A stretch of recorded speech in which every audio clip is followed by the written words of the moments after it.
We humbly say, I confess I to confess to Almighty Almighty God God and to you, my brothers and sisters, that I have greatly sinned in my thoughts and in my words, in what I have done and in what I have failed to do. Through my fault, through my fault, through my most grievous fault. Therefore I ask Blessed Mary, ever Virgin, all the angels and saints, and you, my brothers and sisters, to pray for me to the Lord our God. May Almighty God have mercy on us, forgive us our sins, and bring us all to life everlasting. Amen. Lord, have mercy. Lord, have mercy. Christ, have mercy. Christ, have mercy. Lord, have mercy. Lord, have mercy. Let us bow our head in silence. We first tell God our own petitions. We include in our prayers our fellow Filipinos working abroad, for their family, even for our country.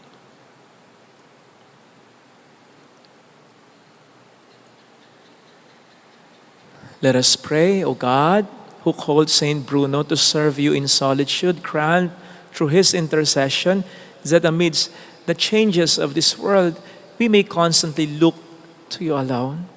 Through our Lord Jesus Christ, your Son, who lives and reigns with you in the unity of the Holy Spirit, one God, forever and ever. Amen. A reading from the book of the prophet Baruch.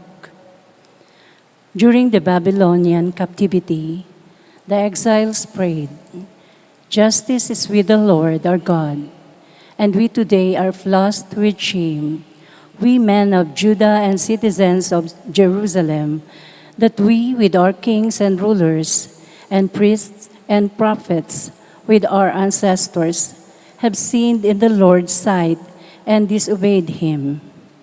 We have neither heeded the voice of the Lord our God, nor followed the precepts which the Lord set before us. From the time the Lord led our ancestors out of the land of Egypt until the present day, we have been disobedient to the Lord our God, and only too ready to disregard his voice. And the evils and the curse that the Lord enjoined upon Moses, his servant, at the time he led our ancestors forth from the land of Egypt, to give us the land flowing with milk and honey, cling to us even today. For we did not heed the voice of the Lord our God in all the words of the prophets whom he sent us, but each one of us went off after the devices of his own wicked heart, served other gods, and did evil in the sight of the Lord our God." The word of the Lord. Thanks be to God. For the glory of your name, O Lord, deliver us. O God, the nations have come into your inheritance. They have defiled your holy temple. They have laid Jerusalem in ruins. They have given the corpses of your servants as food to the birds of heaven, the flesh of your faithful ones to the beasts of the earth. For the glory of your name, O Lord, deliver us. They have poured out their blood like water round about Jerusalem, and there is no one to bury them. We have become the reproach of our neighbors, the scorn and derision of those around us. O Lord, how long? Will you be angry forever? Will your jealousy burn like fire? For the glory of your name, O Lord, deliver us. Remember not against the iniquities of the past. May your compassion quickly come to us, for we are brought very low. For the glory of your name, O Lord, deliver us. Help us, O God, our Savior, because of the glory of your name. Deliver us and pardon our sins for your name's sake. For the glory of your name, O Lord, deliver us. Let us all stand.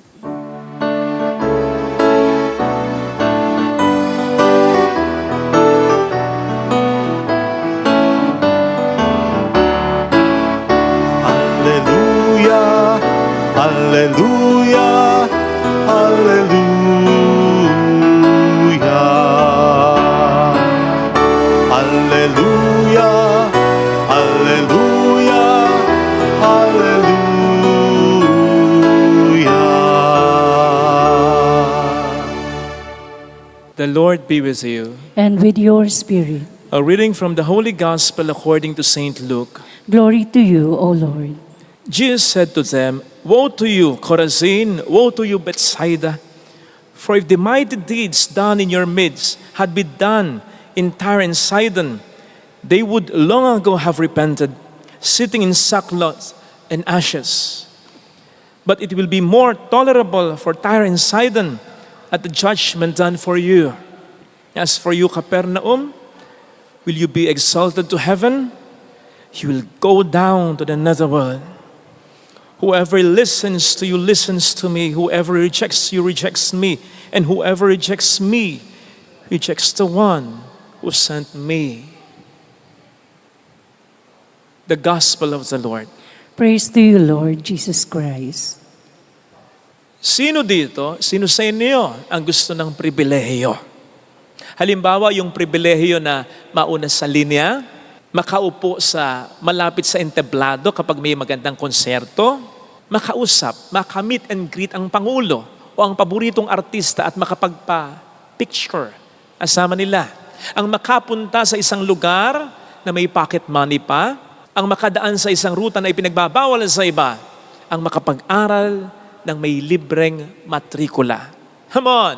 Sino sa inyo ang gusto ng mga ganitong uri ng pribilehiyo? Kunwari pa kayo, ayaw pang kumibo. Pero kapag napunta sa iba ang mga pribilehiyong yan, mapapasana all sila. Pag sinabing pribilehiyo, basically, ang ibig sabihin nito ay advantage mo sa iba. Sapagkat meron ka na pribilehiyo na walang iba.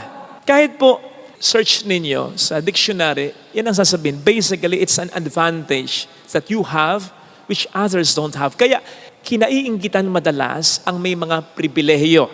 Yun nga lamang, hindi ito ang definisyon lamang na gusto ni Kristo. Sapagkat may mahalagang definisyon si Kristo pagdating sa pribilehiyo na na-overlook ng tao na kung makikita lang at siseryosohin nating mga tao, baka magdalawang isip na tayo na mag-crave para sa pribilehiyo. Ano ito? Yun po ang pag-uusapan natin ngayon sangayon sa ating narinig na ebanghelyo. Sa ating ebanghelyo kasi, disappointed si Kristo sa mga lugar na nabigyan ng pribilehiyo. Halimbawa, ang lugar ng Chorazin, Bethsaida at Capernaum. Sapagkat dito sa mga lugar na ito, pinabayaan ng Diyos na magkaroon ng mga himala at milagro, particularly sa katauhan ni Kristo. And not just that, sa mga lugar na ito, lalo na sa Capernaum, nangyari ang ilang mga memorable moments sa ministeryo ni Kristo. Katulad ng pagtawag niya sa kanyang mga unang disipulo.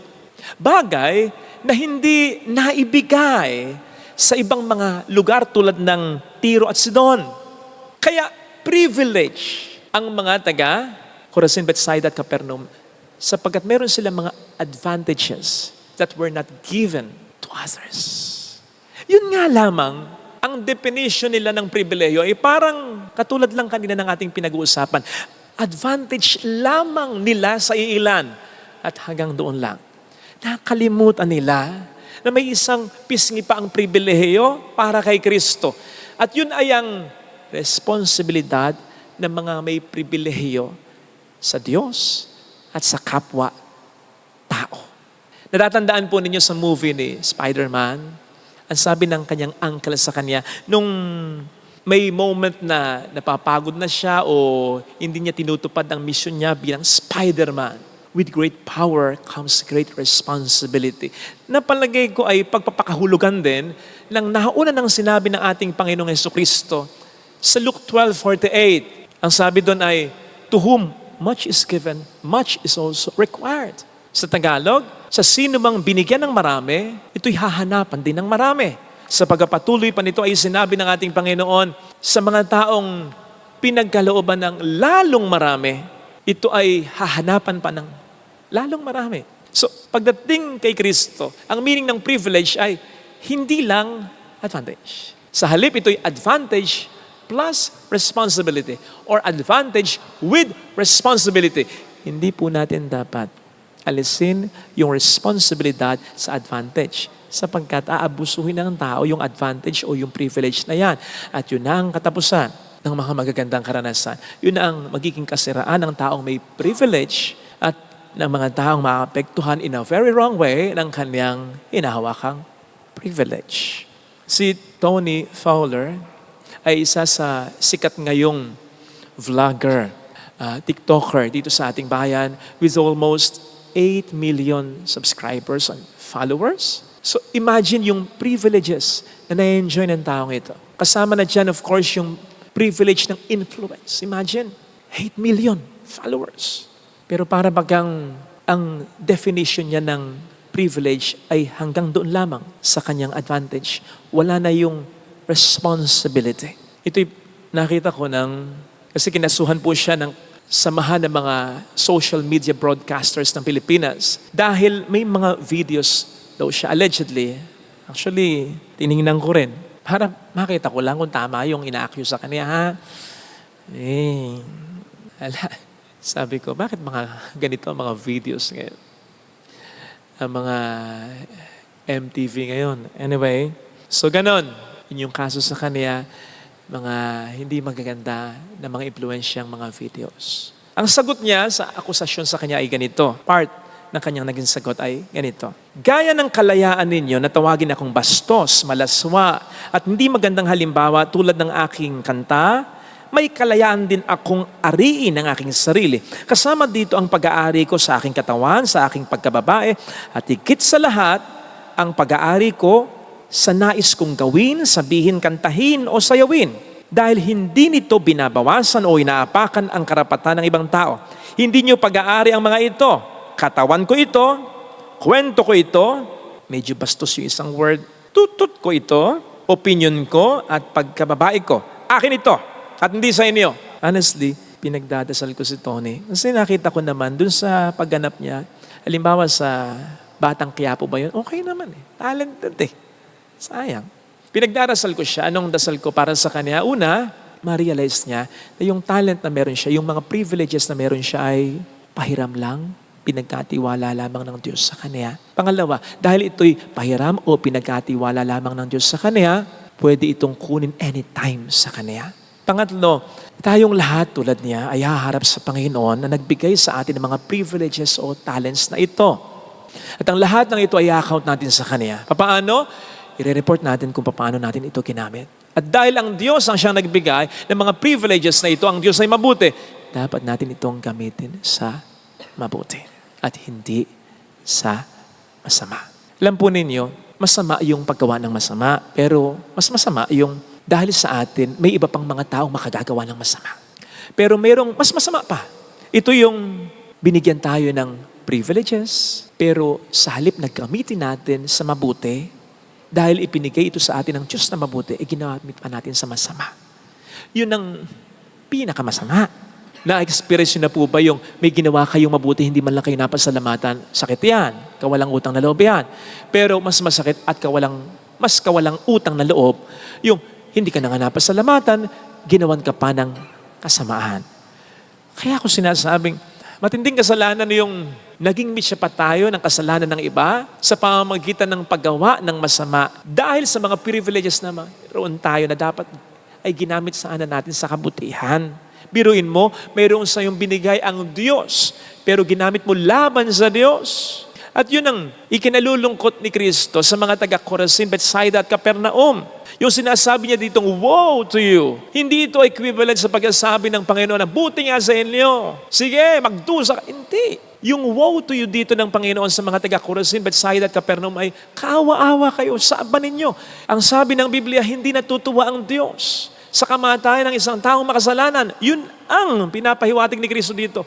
Hindi ako natutuwa sa mangyayari sa inyo sapagkat matindi ang kasalanan ninyo, kaya matindi rin ang kaparusahan para sa inyo. Nakakaawa kayo. Biruin po ninyo ang sabi dito sa mga taga-Corazin, Bethsaida at Capernaum, it will be more tolerable for Tyre and Sidon at the judgment day than for you. Yung mga taga-Tyre and Sidon, makasalanan ng mga tao noon. Kung bakit yung tatanggapin daw nitong kaparusahan ay mas magaan pang di hamak kaysa sa kaparusahang matatanggap ng mga taga-Corazin, Bethsaida at Capernaum kung nasasaan nandoon minsan nakapiling nila ang Panginoon. Precisely because malaki yung ibinigay sa kanilang pagpapala, mga privileges. At yun ay nag-expect ng malaki ring pagbabago sa kanila at ng malaki ring pagiging mabuting tao nila sana, hindi nangyari. Kaya mas matindi ang kaparusahan na ibibigay sa kanila. Sana mga kapatid, isipin natin yung mga privileges na binibigay at pinagkakalob ng Panginoon sa atin. Hindi natin kinakailangan maging mayaman, maging sikat, maging makapangyarihan para lamang masabing privilege tayo. Yun lang, nakapagsasalita tayo, nakarinig tayo, nakakikilos tayo. Yun lang, may kalusugan tayong mabuti. Malaking pribilehiyo na sapagkat may mga taong walang ganyan mga privileges. Yun lang tayo huminga at buhay. Pribilehiyo na. Isipin po natin kung paano natin ito ginagamit. Ginagamit ba natin ito sa kadakilaan ng Diyos at sa kapananan ng ating kapwa-tao sapagkat kung hindi ay mananagot tayo. Ulitin ko, kapag yung mga privileges na binigay sa atin ng Panginoon ay ginamit natin sa kasalanan, napakabigat ng ating kasalanan. In connection with this, kapag ang mga privileges na ibinigay sa atin ng Panginoon ay hindi naman din natin ginamit sa kabutihan, so atin lamang na sinasayang at sa ating pagkasayang, mas marami ang naapektuhan. Hindi lang tayo pag ganyan. Sapagkat kaya ka nga malakas para tumulong ka sa mahina, kaya ka mayroon para tumulong ka sa wala, kaya ka mayaman para tumulong ka sa mahirap, kaya ka privilege para tumulong ka sa mga less privileged. Kaya kung hindi mo ito gagamitin sa kabutihan, edi yung mahirap mas lalong maghihirap, yung mahina mas lalong manghihina, yung wala mas lalong mawawalan. Kaya ang hindi rin paggamit ng ating mga privileges sa kabutihan ay isa ring malaking kasalanan na ating pananagutan. Handaan po natin yan. Now, pwede mo bang sabihin na, nako, nakatatakot pa lang magkaroon ng pribileyo sa mata ni Kristo? Nakatatakot lang kung gagamitin mo for self-serving ito. Pero kung gagamitin mo sa kadakilaan ng Diyos, sa mabuti at sa kabutihan ng ating kapwa-tao, wala kang dapat ikakaba. Dapat nga matuwa ka sapagkat binibigyan ka ng means ng Panginoon na gumawa ng mabuti sa iba. O hindi nga ba't may mga pagkakataon na gusto natin gumawa ng marami pang mabuti. Nalilimitahan tayo sapagkat wala tayong lakas, wala tayong kakayanan, wala tayong kapangyarihan. So kung meron ka ng mga yan, so binibigyan ka ng Panginoon ng pagkakataon na maging lalong mas mabuti. At ayaw mo ba nun? Nagiging kasangkapan ka ng Panginoon ang kanyang kabutihan. Nagiging katuwang ka ng Panginoon para iligtas ang sanlibutan. Iligtas ang kapwa mo sa kahirapan. Iligtas ang kapwa mo sa kalungkutan. Iligtas ang kapwa mo sa kawalan. Ayaw mo ba yan? Matakot ka lang kung ang mga privileges ay gagamitin natin sa pansariling kapakinabangan. Ito sana mga kapatid ang ating makitang mensahe ng ating mabuting balitang pinagnilayan. Amen. Ilagay natin ang ating kanang kamay sa tapat ng ating puso.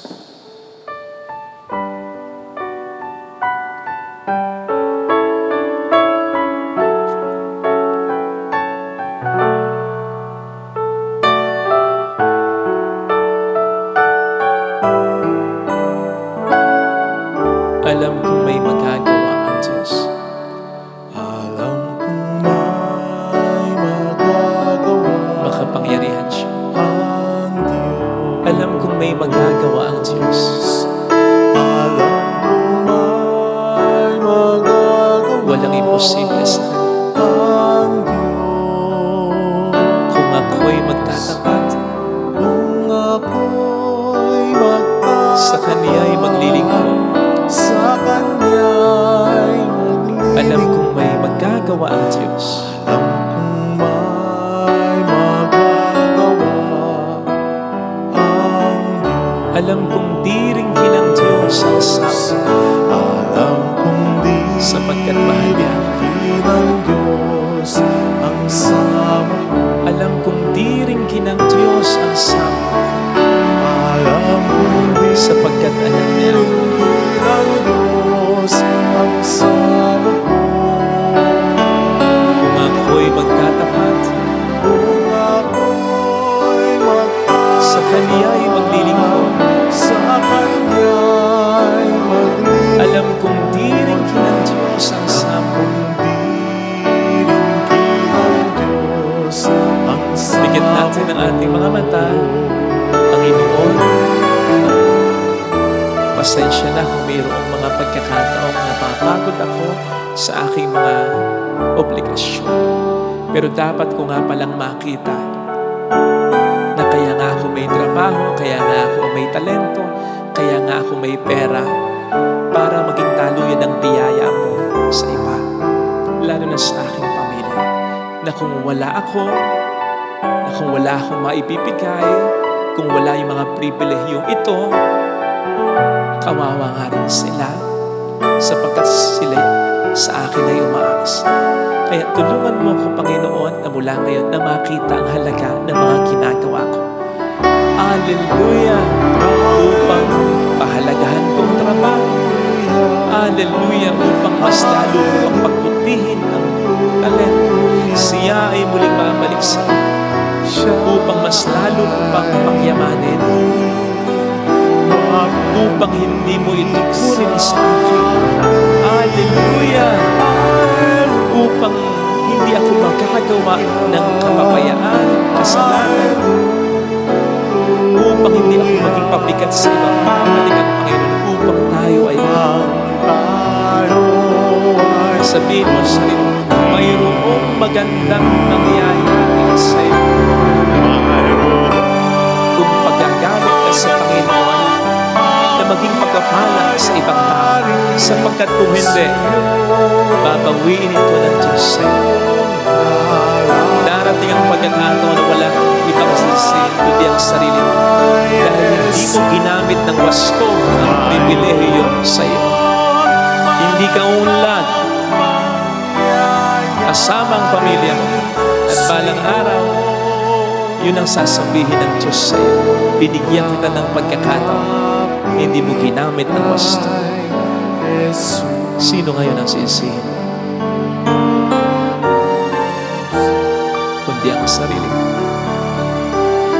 Papuri sa Ama at sa Anak sa Espiritu Santo. Kapara na sa unang-una ngayon magpakailanman, magpasawalang hanggan. Amen.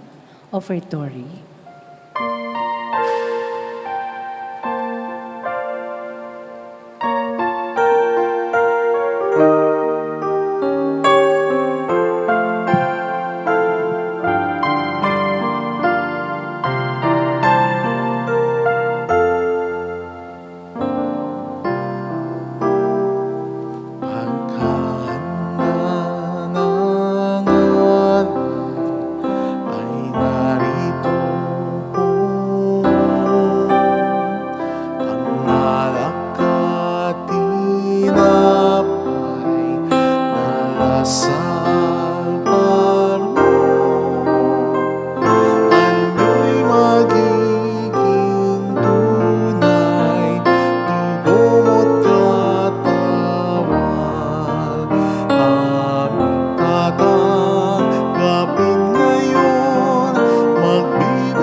Pray, sisters and brothers, that our offering, our sacrifice, our prayers may become acceptable to God the loving Father.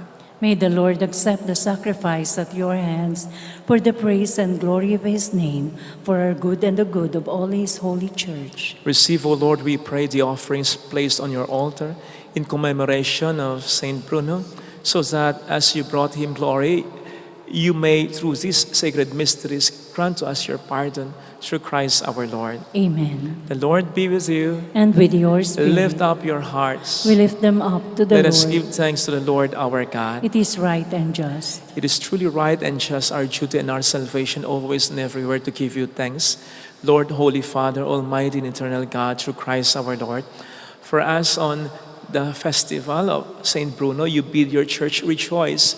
So too you strengthen her by the example of his holy life, Teach her by His words and preaching, and keep her safe in answer to His prayers. And so, with the company of angels and saints, we sing the hymn of your praise as without end we acclaim.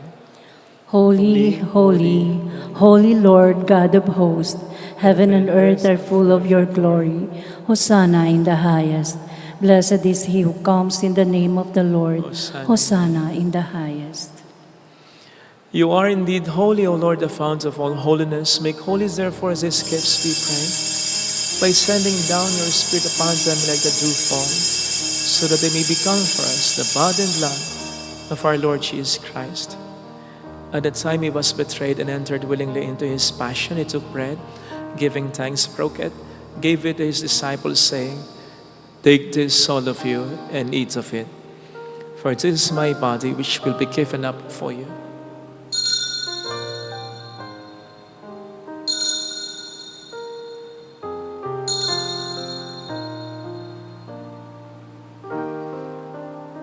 In a similar way, when supper was ended, He took the chalice and once more giving thanks, gave it to His disciples, saying, "Take this, all of you, and drink from it. For this is the chalice of my blood, the blood of the new and eternal covenant, which will be poured out for you and for many for the forgiveness of sins. Do this in memory of me."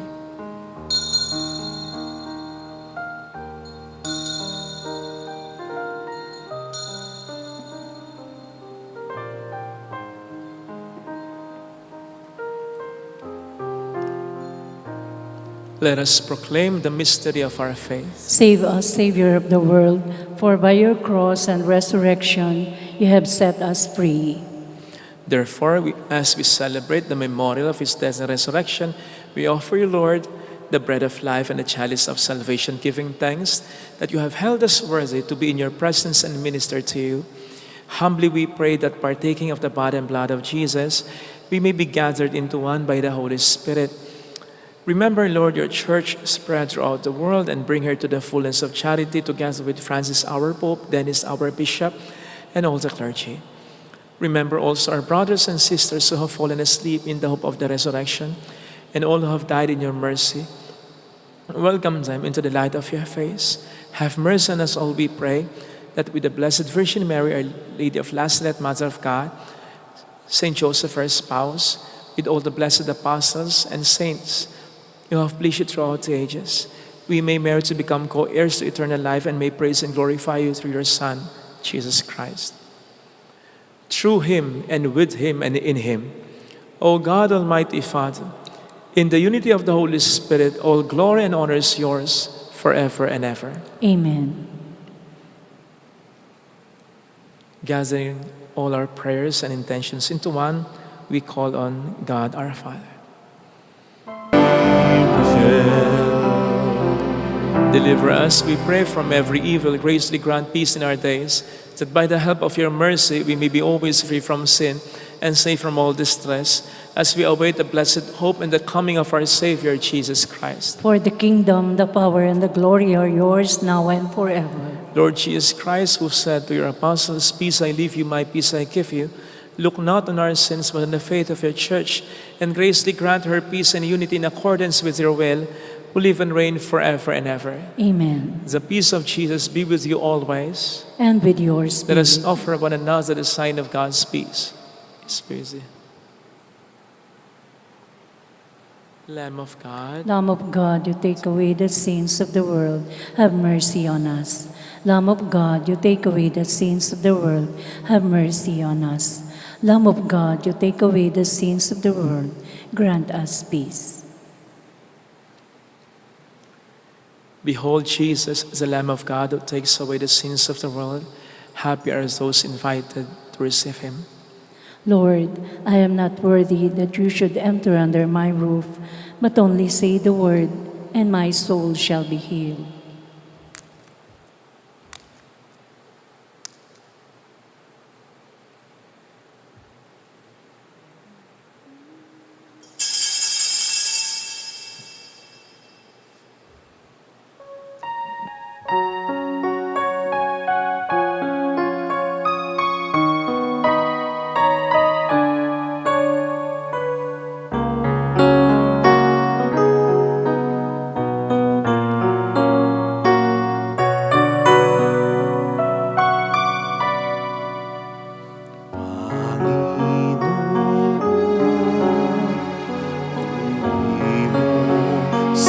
an act of spiritual communion. My Jesus, I believe that you are present in the most holy sacrament. I love you above all things, and I desire to receive you into my soul. Since I cannot at this moment receive you sacramentally, come at least spiritually into my heart.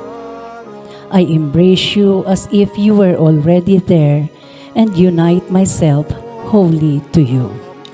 Never permit me to be separated from you. Amen.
Let us pray. May partaking at the heavenly table, Almighty God, confirm and increase strength from on high in all who celebrate the feast day of Saint Bruno, that we may preserve in integrity the gift of faith and walk in the path of salvation you trace for us. Through Christ our Lord. Amen. Holy God, Holy Mighty One, Holy Immortal One. Have mercy on us and on the whole world. Holy God, Holy Mighty One, Holy Immortal One. Have mercy on us and on the whole world. Holy God, Holy Mighty One, Holy Immortal One. Have mercy on us and on the whole world. Jesus, King of mercy. We trust in you. Alalahanin o mahal na Birhen ng Lasalet, ina ng pag-asa, ikaw nagpaalala sa aming magbalik loob sa Ama. Ito nagpapatunay na ang kagandahang loob mo ay nanatiling busilak. Sa pag-aaruga mo sa amin, tungkulin mo ay tinupad. Sa paanan ni Kristo, itinuring mo kaming mga tunay mong anak. Kaya ninais mong ni Isa'y huwag mapahamak. Maging sa iyo walang tigil na pananalangin, pati luhay pumatak. Huwag namang mawalan na saysay ang iyong paghihirap. Hiling nawa namin sa iyo, o aming inang liyag, na matapos ang pakikibaka namin sa mundong ito, at sa pananatili namin tapat kay Kristo, sa kapurihan mo'y makibahagi kaming ganap, upang kung nasan ka ngayon ay maparoon din kaming lahat, at ang kaganapan ng kalwalhatian ng Diyos Amay, tuluyang matupad siya nawa. Mahal na Birhen ng Lasalet, tagapagkasundo ng mga makasalanan. Ipanalangin mong walang patid kaming mga dumudulog sa iyo. Maraming salamat po sa inyong mga panalangin at tulong. The Lord be with you. And with your And may spirit. God bless you and your loved ones. In the name of the Father, and of the Son, and of the Holy Spirit. Amen. The Mass has been offered. Go in the peace and love of Jesus. Thanks be to God. Salamat po.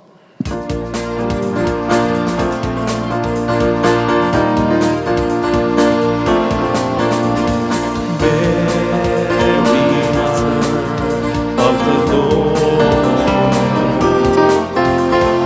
Here is our prayer we sing to you. Let your tears sip in our minds.